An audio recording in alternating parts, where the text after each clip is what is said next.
What's up, y'all? It's me, Erica. It's Friday, girl. This is the piece that you cannot buy. I'm on my way to Starbucks, y'all. So we down here, girl. I don't have nothing to talk about. I didn't even go on the blogs this morning to see anything. I just saw Meg saying that her next project is going to be funded by her. That's all I saw this morning. I didn't see anything else. So we really don't have nothing to talk about. I don't have no agenda. Yeah. Hey, I've been wondering all day. Come on. I need to free my mind now. Hi, can I have a tall soy latte with how many pumps come in a tall? Did you not? No. Just in a tall, how many pumps of whatever you add? How many normally come with it? Like, what's this? Syrups for a tall, it'll come with 3. It kind of depends on the drink. For the macchiato, it'll have 2. Okay. For all the other drinks, it'll have 3. Okay, so a tall chai, and how many shots of espresso in that? 1? For a tall chai tea latte, the chai tea latte doesn't get any shots of espresso. Okay, so that's what I want. A shot of, I want to make it with a yeah. Normally a tall would get 1. Yeah, just leave it with 1, and then can you give me like 2 pumps of brown sugar, maybe 3 pumps of brown sugar? 3 pumps of brown sugar? Yeah. And can you make that extra hot as well? And may I also have do you have any baked apple croissants right now? Unfortunately, we didn't have any this morning. Okay. All right. So can I just do a regular butter croissant? Of course. Anything else for you? And that's it. Okay, 1075. Thank you. Damn! I didn't want a big drink today, but we down here, girl. Oh my God. So I don't know what we're going to see what's going on the internet. Shout out to y'all that sent Maxine a Cash App. I'm going to go get her a toy this weekend because, where's my card?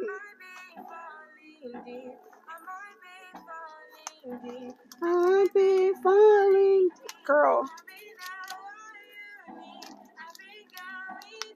Oh, here it is. It's black, so you can't really see it. I'm like, girl, I'm about to have a baby heart attack. Like, where's my card, girl? But shout out to you, Diva, who sent the Cash App for Maxine this morning. Hold on, what's her name?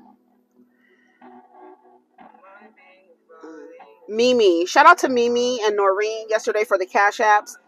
Mimi sent it for Maxine. So Maxine's going to get a toy this weekend. We're going to get her a little toy. Because she's been through a lot this week, honey. She's been relaxing. I came back yesterday and she was laid out. I was like, look at that poor girl. Oh, let me get my card out. Girl, I'm tripping. Poor thing. So yeah. Let's get Starbucks up here. Come on, Tim's. She's so pretty. Hi. I was online yesterday. Looking for some aviators. I found some. So I want some gold ones, but I want them rose gold, right? So I'm looking for rose gold aviators.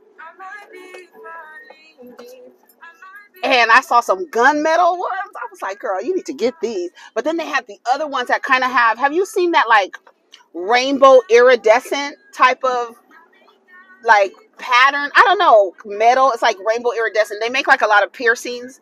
Like it's like rainbow, but it's like blue and pink. It's just really, really pretty. It has some frames like that too. I was like, oh, I want those. I was like, ah. But the gunmetal ones were fly as hell. I was like, these are fly. But I kind of want rose gold. But then the silver ones were fly too. I was like, girl, how are you going to make this decision? I need to clean these glasses again. So, what did I get? I got an apple croissant. Not an apple croissant. They said they were out, huh? So, Let's go on the blogs, girl. I don't know what to. I need to clean these glasses. I see something like right in my eye. I sponsor the I sponsor the blog. Not the lens popping out. One of the baristas was waving at me. Shout out to my girls at Starbucks. They were like, this bitch come here every day, every day, every day. This is my shit. What is that? What was that in the sky, girl? I couldn't look for too long because the sun is right there.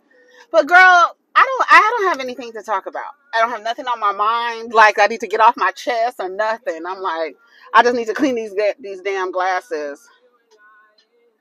I've been wandering all day.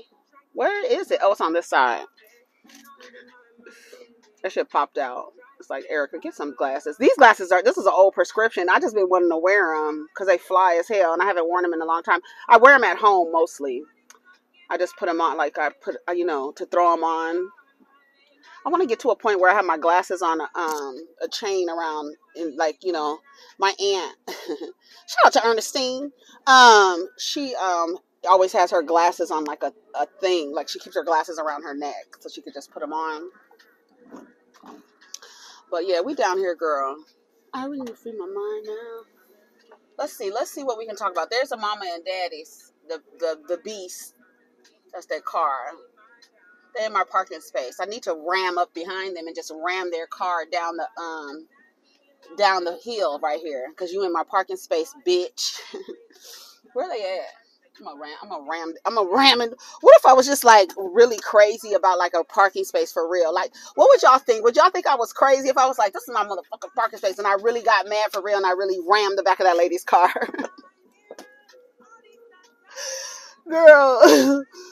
Girl. Okay, let's see. Running to the other side. Jada Pinkett Smith shares why she sold drugs as a teen. Says, this was my solution to survive. I know that's right. You better be a drug peddler when you were a teenager. In a candid interview with People to promote her upcoming memoir, Worthy, Jada Pinkett Smith bravely opens up about her past struggles and experiences. The actress delves into deeply personal topics, shedding light on her marriage to Will Smith, her battle with mental illness issues and suicidal thoughts, the controversial 2022 Oscars, and even her surprising involvement in drug dealing during her teenage years. Speaking on her secret double life as a performer at school but a drug dealer at night, Jada explained, when you aren't the priority of your parents, you don't know how to be a priority to yourself.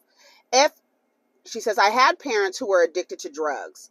As it was previously shared, Jada Mother's Adrienne Banfield Norris battled a drug addiction but eventually got sober and has become an important figure in her daughter's life. As for her father, Rob Sell Pinkett Jr., he died in 2010. He had a violent and abusive past with Jada and would come in and out of her life. The 52-year-old went on to share that not having a healthy foundation, as I would come to find out, Not having a healthy foundation, as I would come to find out way into my adulthood, had some really strong effects in regards to how I saw myself. I knew that anything I needed was something I needed to provide for myself. I decided to sell drugs. Let me see what the comments say since y'all hate her so much. Sell drugs till you get on TV. I ain't mad. At this point, I don't even need to read the book. She's given us cliff notes in every interview. One thing about Jada, she's going to say whatever it is to sell that book. The 90s is over, girl. The story has been told a million times. She might be taking them as well. It's a memoir. Y'all are way too upset about a life that you did not live. Don't buy the book. Problem solved. Oh my God, is she ever going to stop talking? Ma'am, leave us alone and keep your business to yourself. Bitch, that's why I'm going to be wanting to cuss y'all out in the comments. Bitch, she's selling the book, bitch. I really don't understand what it is. Look at how cute. Isn't this cute? They need to make talls in ceramic. I have a black ceramic Starbucks mug that is reselling on eBay for a lot of money. Girl, if I ever get desperate, isn't this so cute? It is so cute. Let's taste it. It's not extra hot because I can hold it without the little cardboard thing. It says soy extra hot single brown sugar syrup tall chai. Okay, let's see. Oh yes. Oh my God, so good. Okay, it's so good. It's so good. I honestly truly do not understand the issue with Jada Pinkett Smith. She's just a person. Y'all didn't like her in the Cosby, not the Cosby Show, on Different World. I love Jada Pinkett. She was my favorite character on Different World. Her and Freddie, her and Cree Summer were my favorite characters. And look at who they are today. Like, I just feel like those are my girls. I don't know. I've always liked Jada Pinkett Smith. I've always liked what she stood for. I've always liked her being vocal. She's a Virgo. She's going to talk. Communication is her ruler, right? We talk. Geminis and Virgos talk. And especially if you're a Virgo, if you are a person whose natal chart, your Virgo is in Mercury, you're in Mercury, then you really love to talk, because Mercury is the planet that rules Virgo and Gemini. So she's a talker. That's why the red table talk, that was normal for me. Like, I was like, that's perfect, talking about whatever. And then I really just don't understand. She's always been for the woman.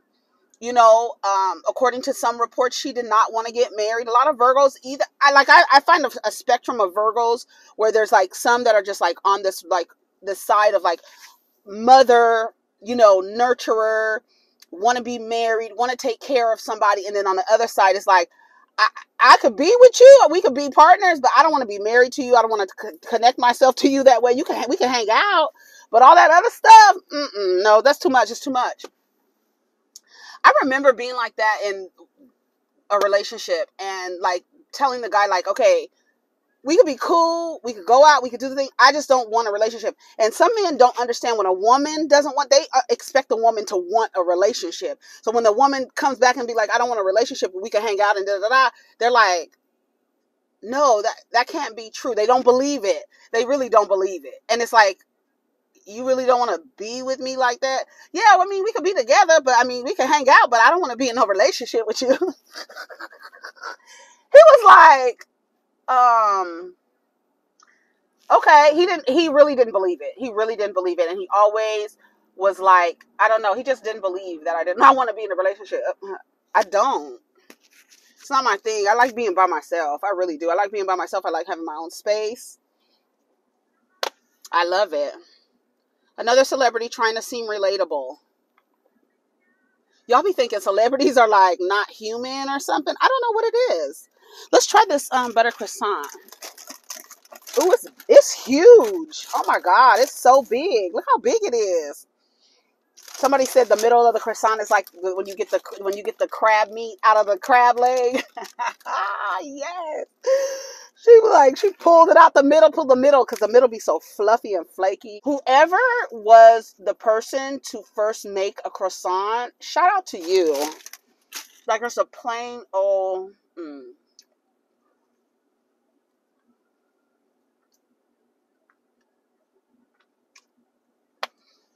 It's good. I'm no longer a Jada fan. I'm tired of her already. Then you never were. I don't understand. And then y'all move the goalposts. Oh, it's because how she treated August Alsina. You didn't like her before that. So what was the reason you didn't like her before that? And then yesterday I was watching Rodney's live, and he was right. Every time y'all have an issue with Jada, it's a nigga in proximity. Tupac, Will Smith, August Alsina. Every time. It's nothing about her. It always has to do with how she's showing up in a relationship with a man. Catch that. Shout out to Rodney, because it's true. So shout out to Jada Pinkett Smith. I ordered her book, the audio. I ordered the audio book, and she's narrating the audio book. And so I want to listen to her tell her story. Like I listened to Will tell his story. I'm not finished with Will's book. Will's book is good. I like to listen to it going to sleep, because I feel like somebody's telling me a story. Like, I feel like he's reading to me. So I fall asleep. So I always have to go back, because I fall asleep, and I want to go back and listen. He's so animated in his audiobook. If you have an opportunity to listen to Will's audiobook, it's good. It's good. And in the book, he does talk about them being separated. So because she said it, nobody read Will's book, I guess, or the people know. He talked about them not being together. And then somebody in the comments said, because I feel like they live on the same property, they just live in separate houses. Like, I feel like that's how Stedman and Oprah are. Remember when she put him in that house when it was COVID? Girl, and she walked by the house and she was like, hey, and he was out the window, looking out the window, Stedman. She's another one who's never been married. They stopped asking Oprah when and her and Stedman were going to get married. They've been together for so damn long. And it's so funny how the relationships, like Kurt Russell and Goldie Hawn, they've been together forever, not married. Not married. Kids, everything, not married. How long is Goldie Russell and Goldie Russell? Come on, Goldie Russell, Goldie Hawn in. And they did that to her too. Asked her how long, she's 77, and her and Kurt Russell have been together since 1983. So what is that? 40 years? They've been together for 40 years. Not married. They have outlasted all these other Hollywood couples that want to, like, honestly, I think it is time to, I think the way that people look at the institution of marriage should be studied a little more. Because for me, based on the numbers, it doesn't seem like it actually works. It seems like there's some flaws in it, right? Because if you're seeing a 50% return rate, then you're going to be like, there's something wrong. Why aren't our numbers higher? Why aren't people staying married longer than an average of 8 years? What is the problem? Money. Women marrying men that are not, or the man not making enough, and you still marrying him because you love him. So now you fighting over money. I'm like, why isn't this thing feel like it's on?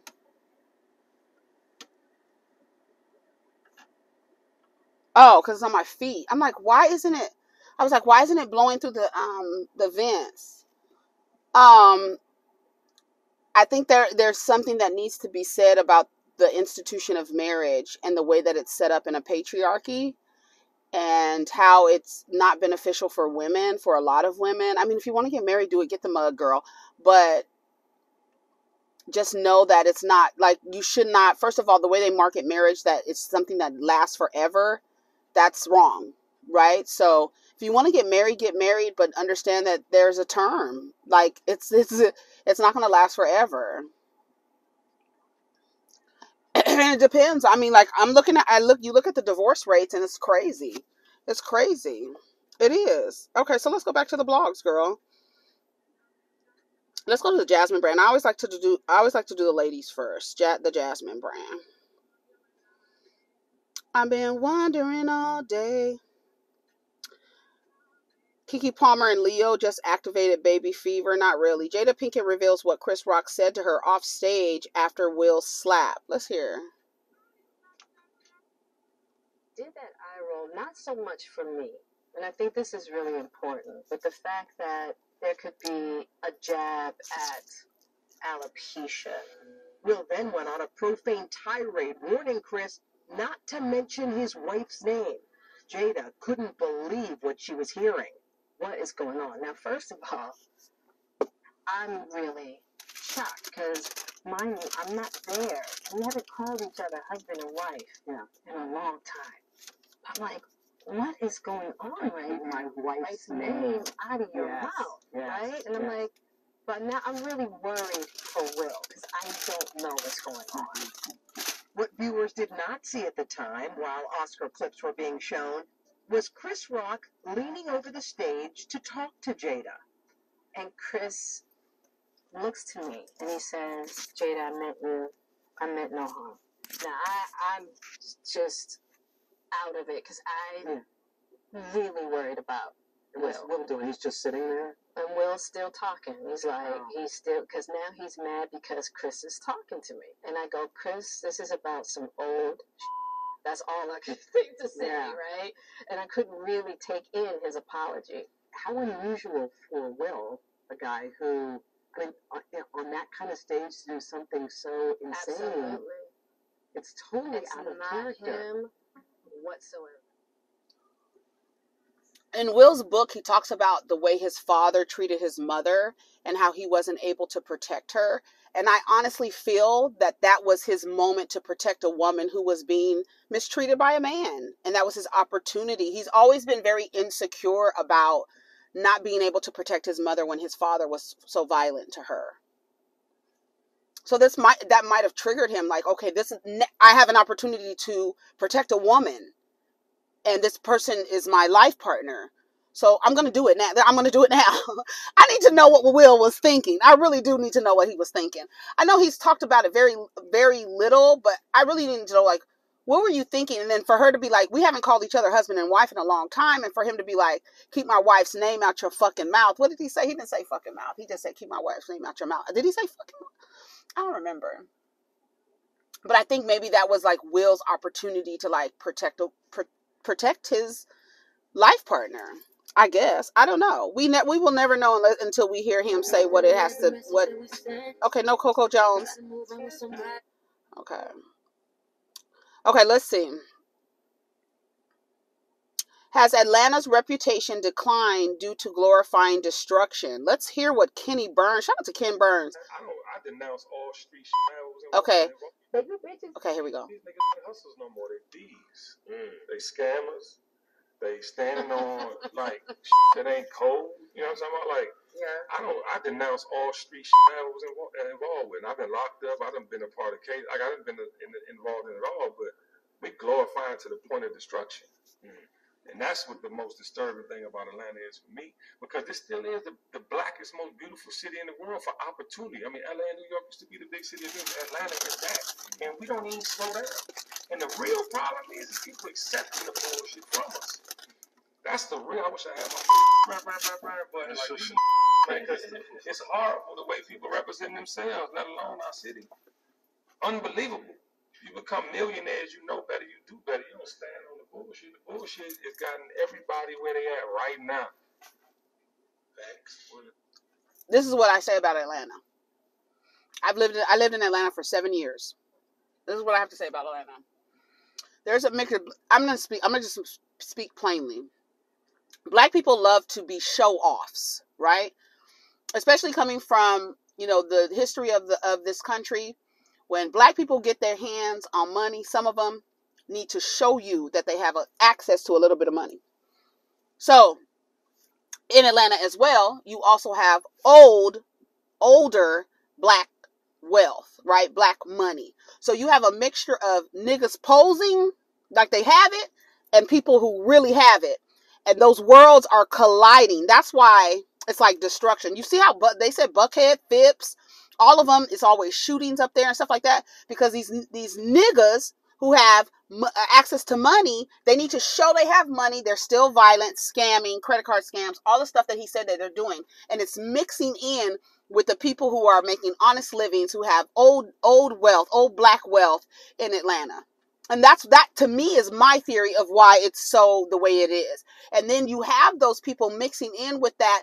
That's why you're getting the break-ins, the home invasions, the car burglaries. All of that stuff is because those people who are acting like they have it, they really don't have it.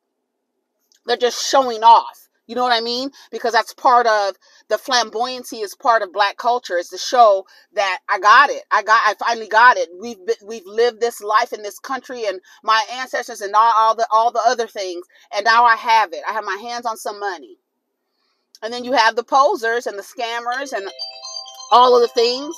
That is my theory about why Atlanta is, to me, like, I don't view it as a black Hollywood or a black Mecca. I just don't. It just is like, I don't know. I feel like it's a lot of Walking Dead. I don't know. That's how I feel about Atlanta. I had to get the fuck up out of there. I was like, this is not. I was raised in Southern California in a culturally diverse community. I went to culturally diverse schools. I mean, my friends growing up, I didn't have very many black friends. Most of my black friends were my cousins, you know what I'm saying? But I don't know. it didn't feel like community. It didn't feel like community. I don't know. It was weird. And I guess I don't know. And I was going through a lot when I was in Atlanta. That was a very, like, it was a lot. 7 years is a number of completion. I spent this is enough. This is enough. I also feel like if I stayed there, honestly, just, between you and me, I think I really think the hatred that my son's father had for me, or has for me, or have for me, I think I probably would have been a victim of intimate partner violence. I think he had that much hate in his heart for me. For I don't know, I to this day don't know why he hated me so much. I think it was just jealousy. I really do think it was jealousy. But and a lot of it's crazy because a lot of dudes that I was in proximity to, they were jealous. They were jealous. They were jealous. And but I do really feel like I would have he would have ended up dead, or I would have ended up dead. I truly believe that. I felt like he wouldn't have left me alone. He would keep bothering me. That man had made a key to my house and was coming in my house when I wasn't there. Like it was like that. Like that was the shit that I was going through. He was breaking shit, putting it back so I would find it later, like that kind of shit, right? And I wouldn't have known he was coming in my house. Y'all have heard the story. If you've been here any amount of time, he made a key to my house and was coming in, and not with my knowledge, right? And I don't know what he was doing. Before I bought that house, in my apartment, I had like all of my life with me, and he went through all of my journals, reading my journals, and then kind of weaponizing it, weaponizing it against me, reading the stuff, reading like the things that intimate moments that I've had with other men, and he's like jealous, and it's like throwaway pictures. It was just like very, he wanted to control me, and I just was like, this is crazy. I cannot do this. And then he was so angry and mean. Like I remember one time I looked in his phone, and he had my picture, the picture in the contacts. He had it as it was a toilet bowl with shit in it. And that was my picture in his phone. And I'm like, I should be the one who despises and hates you and wants to slit your throat from ear to ear because of how you did me. You don't have no reason to fucking hate me, nigga. These niggas are crazy. They really are crazy. But I feel like Atlanta, when I lived there, was like, I don't know. It felt like it felt very stagnant for me. And I don't know. But like I said, I was in a tumultuous like energy while I was there. Baby, when I landed in California after leaving Atlanta and moving, and all my shit was packed and on its way back, it was just like, oh, I'm out of there. And I've only been back one time since, and that was like 2015. That was the last time I've been back to Atlanta. And no, I didn't like Atlanta. And when people be like, it's the black Mecca and all this other stuff, I'd be looking like, y'all, it just seems like there's like, I don't know. But that's my theory, is that the people who will show off and are flamboyant with their money, and then the quiet wealth, black wealth, is coming together and it's colliding. And those two worlds are mixing, and those two worlds shouldn't mix. They shouldn't. But they are.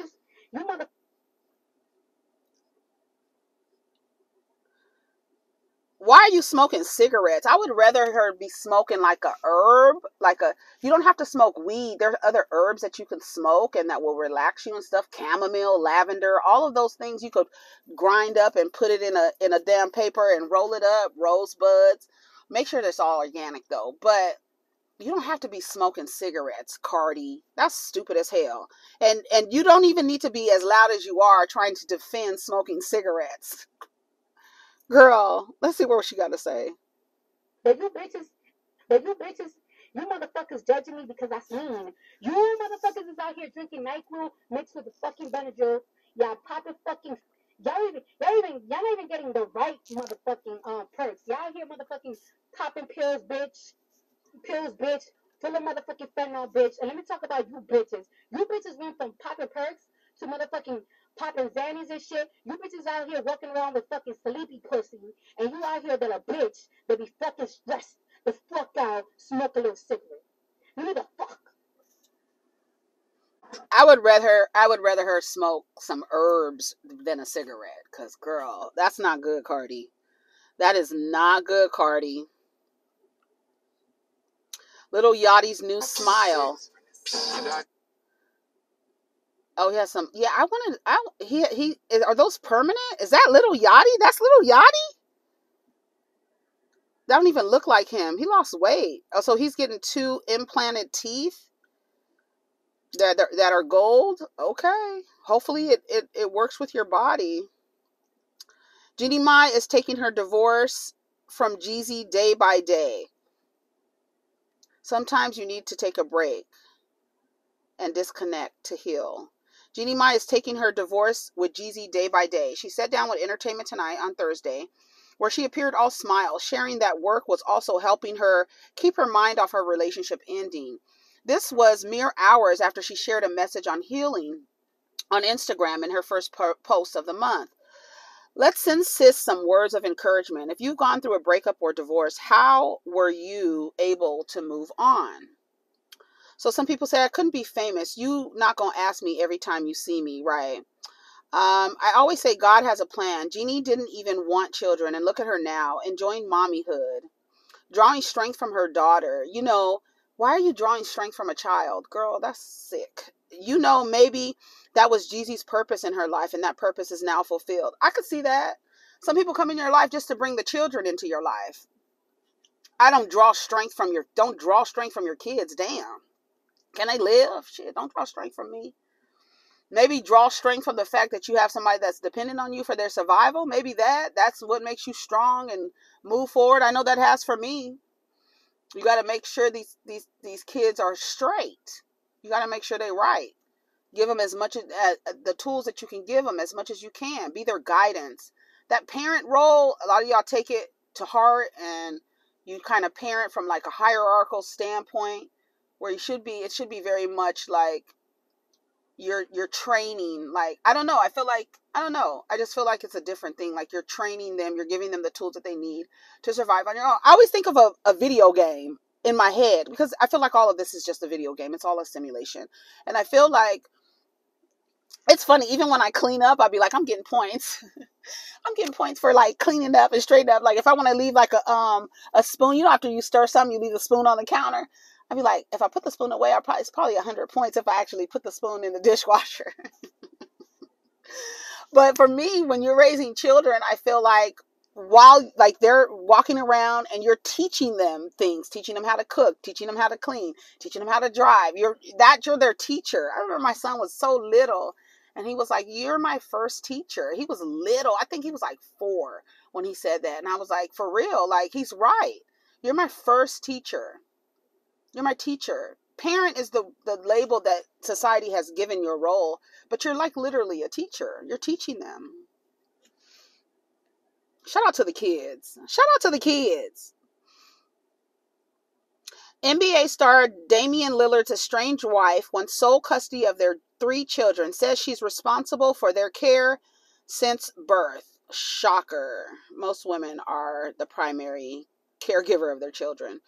All right, let's see.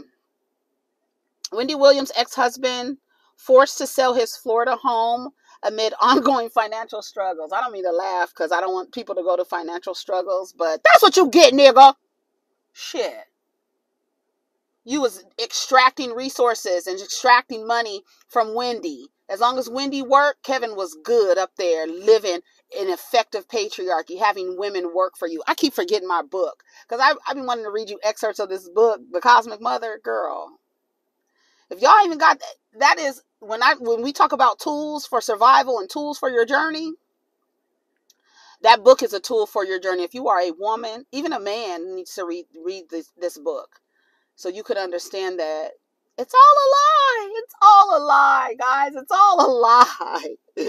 Let's read what is Kelvin going through. The ex of famed TV personality Wendy Williams continues to struggle financially. Oh, well, nigga. According to the report from Radar Online, Kevin Hunter recently sold his bachelor pad, seemingly due to the instability of no longer receiving alimony payments. Court documents obtained by the outlet reportedly revealed that Kevin Hunter, 51, recently sold his Florida home, which he purchased back in 2020 following his split from Wendy Williams. He couldn't even last 3 years in the home? Girl, that's a mess. If you recall, the TV host finally... Did it say finally? Hold on. Oh, filed for divorce from her then husband and nearly 22 years after he fathered a child outside of their marriage. Hunter reportedly closed on the Sunshine State property for $795,000 and recently flipped it for $1.25 million. Reportedly, the ex-celebrity husband was in court recently begging once again to continue his alimony payments to keep up the house, seemingly to no avail. Nigga, go get you a job, Kevin. Kevin. Go get you a job or go find you another woman to extract resources from. It's over. The well has run dry for you and Wendy. No more. No more, honey. Allegedly, Hunter doubled down on his claims that amid Williams' battle with Wells Fargo over the rights to her multi-million-dollar fortune, I really truly believe, I know we're mad at Wells Fargo for freezing Wendy's account, but I feel like Kevin and Kevin Jr. were down there moving money around. I truly, honestly, in my heart, even though Kevin Jr. has come out and said, I would never do that. That's my mom. I was taking care of finances for her with that American Express bill. He said he was using that for his mother or whatever. But I really believe that because they have the same name, right, that Kevin Sr. was down there and Kevin Jr. were down there doing stuff with Wendy's money. I honestly, truly believe that. I truly believe that. He says, I've fallen behind on most of my bills. I currently live in a community that requires payments to a homeowner association, and I'm behind on that bill. You need to find a home that doesn't have a homeowners association. You need to go find you an apartment somewhere, not a condo, not a townhouse, an apartment. Okay. And that's what you need to go live in, Kelvin. I think Sharina left his ass, right, nigga? Because the money, Wendy's not supporting them anymore. So what is your purpose here? You ugly. Girl, you look like a slug with no shell on it. You do. You ugly as hell. Sorry, I know I don't like to, you don't like to call people ugly, but nigga, you ugly. UGLYN, you ain't got no alibi. You ugly. What? You ugly. Hey, you ugly. You ugly. Your mama says you ugly. Hey! Shout out to Wildcats. UGLYN, you ain't got no alibi. You ugly.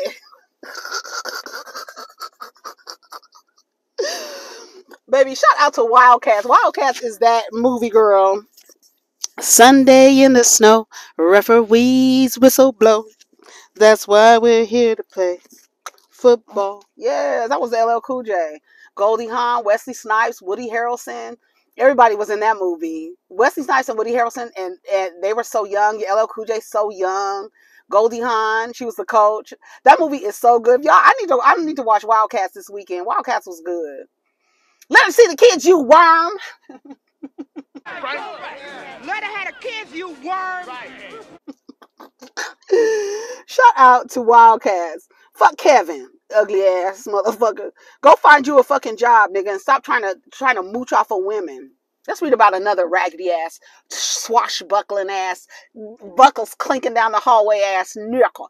Tory Lanez reportedly placed in general prison population. Girl, what? After complaining about being in protective lockup due to his celebrity status. Oh, he wants to be among the community of other terrorists, honey. Well, it looks like Tory Lanez is getting some sort of freedom, even if it's still behind bars. Y'all be so shady. This is the Jasmine brand. According to reports, Tory Lanez has been taken out of prison isolation and is finally able to mingle with the rest of the inmates. Just last month, an audio of Tory Lanez seemingly expressing his disdain for his experience thus far was released on his Instagram. In the clip, he's heard saying, "I'm just happy to get out of this bullshit county jail. They was hating on a young fly nigga, you heard? Had me in 24-hour lockdown, half-size cells by myself, no windows, no mirrors. A nigga can't even see himself in a whole year, yo. You shouldn't have shot Megan Thee Stallion. You wouldn't even be going through this." But you know, in his life, Tory Lanez has always been a little terrorist, a little swashbuckling, little evil leprechaun.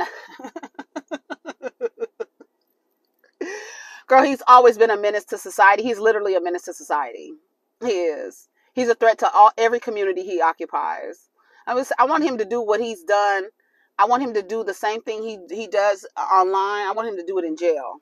I want him to play that hot shit in jail. I'm not about to read this whole thing. Taylor Swift praises Beyoncé for being a guiding light in her career after fellow singer shows up to her era's movie premiere. Fans react. Did they just end the Hive and Swiftie stan war? I'm so glad I'll never know what my life would have been like without Beyonce's influence. The way she's taught me and every artist out there to break rules and defy industry norms. Her generosity of spirit, her resilience and versatility. She's been a guiding light through my career, and the fact that she showed up tonight was an actual fairy tale. Oh, that's what's up. It should have never been a fan war anyway. Rudolph Isley died at 84. Oh, he made it, huh? Fat Joe shares his skincare secrets with Dove. Little Scrappy alludes to leaving Love and Hip Hop Atlanta. It's time. This is why I have an announcement to make. It's time. You finally done cow chopping? Ooh. It's time to come to Houston with it. You moving to Houston? Oh, are they doing a Love and Hip Hop Houston? Is that what it was? I feel like that's what I heard somebody say that. Tiny and T.I.'s ex-friend Sabrina Peterson files motion to dismiss couple's countersuit after losing nearly her entire defamation and assault case. Wait, okay, let's read this. Married musicians T.I. and Tiny Harris are facing some legal pushback in court. According to the recent report from Radar Online, the couple's former friend Sabrina Peterson wants the judge to drop their countersuit against her. Reportedly, Sabrina filed a motion requesting the $165,000 T.I. and Tiny Harris claims she owes them to be dismissed or severely reduced. If you recall, the entertainers sued her to cover their legal expenses after successfully beating most of her defamation case against them. In a new motion, the businesswoman reportedly claimed the amount the pair is suing for is an inflated number and that invoices from their legal team do not accurately reflect the amount they're seeking. Their motivation for countersuing is not in good faith effort to collect fees owed, but is a Hail Mary attempt at disgorging all fees associated with the litigation from its inception. Adding, the request files in the face of the order issued by the Court of Appeals, which awarded them fees based solely on the 5 counts on which they prevailed.